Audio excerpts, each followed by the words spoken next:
अगर मैं कहूं कि इतिहास के सबसे महान योद्धा का जन्म एक राजमहल में नहीं बल्कि एक रहस्य और डर की वजह से नदी की धारा में बहा दिया गया था, तो क्या आप विश्वास करेंगे? आज की कहानी शुरू होती है एक राजकुमारी से, जिसके पास था एक ऐसा वरदान जो उसे देवताओं की शक्ति तक पहुंचा सकता था। लेकिन उसी वरदान ने उसकी जिंदगी बदल दी और इतिहास को एक नया योद्धा दिया, कर्ण। बहुत समय पहले हस्तिनापुर की राजकुमारी कुंती को एक विशेष वरदान मिला था। उसे वशिष्ठ मुनि ने एक मंत्र दिया जिससे वह किसी भी देवता को बुलाकर उनसे संतान प्राप्त कर सकती थी। एक दिन जिज्ञासा में उसने सूर्य देव को पुकारा और अचानक तेजस्वी प्रकाश से पूरा कक्ष जगमगाने लगा। सूर्य देव प्रकट हुए। उन्होंने कुंती को एक दिव्य बालक दिया जिसके शरीर पर प्राकृतिक कवच कुंडल थे, जिसे कोई भी हथियार भेद नहीं सकता था। लेकिन कुंती डर गई। वो अविवाहित थी और समाज इतना कठोर था कि वो इस जन्म को स्वीकार ही नहीं करता।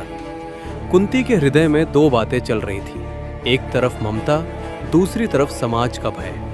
अंततः परिस्थितियों ने ममता पर जीत। भारी मन से कुंती ने अपने नवजात को एक छोटी टोकरी में रखा।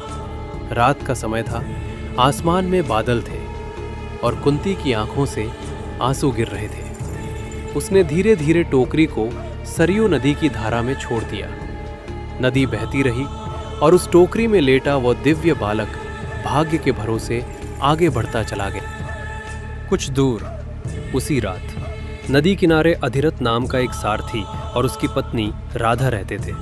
वो निस्संतान थे और हर दिन भगवान से एक संतान की प्रार्थना करते थे। सुबह जब अधिरथ नदी से पानी लेने पहुंचा तो उसने एक टोकरी देखी। धीरे धीरे उसने ढक्कन उठाया और जैसे ही उसने बालक को देखा, उसकी आंखें खुशी से भर आईं। राधा भी दौड़ कर आई और उसने कहा, ये हमारा बच्चा है। और ऐसे कर्ण को नया परिवार मिला, नया नाम मिला, नया जीवन मिला। समय बीता, कर्ण बड़ा होने लगा। उसके शरीर पर एक अजीब चमक थी जिसे देखकर अधिरथ और राधा समझ जाते थे कि ये बच्चा साधारण नहीं है। एक दिन बचपन में ही कर्ण ने धनुष उठाया और एक ऊंचा निशाना साधकर तीर चलाया। लोग दंग रह गए। किसी ने नहीं सोचा था कि सारथी का बच्चा इतना कौशल रखता होगा।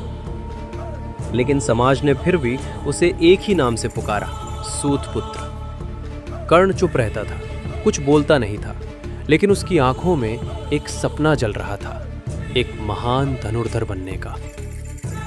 उसे पता नहीं था कि उसकी जिंदगी में आगे कितनी परीक्षाएं आने वाली है, कितने ताने, कितने अपमान, कितनी चुनौतियां। लेकिन वो हर चुनौती को मुस्कुराकर स्वीकार करेगा, क्योंकि ये कहानी एक योद्धा की नहीं, एक महान आत्मा की है। अगले एपिसोड में युवा कर्ण पहली बार गुरुकुल जाने वाला है, जहां उसे ऐसा अपमान झेलना पड़ेगा जिसने उसे हमेशा के लिए बदल दिया।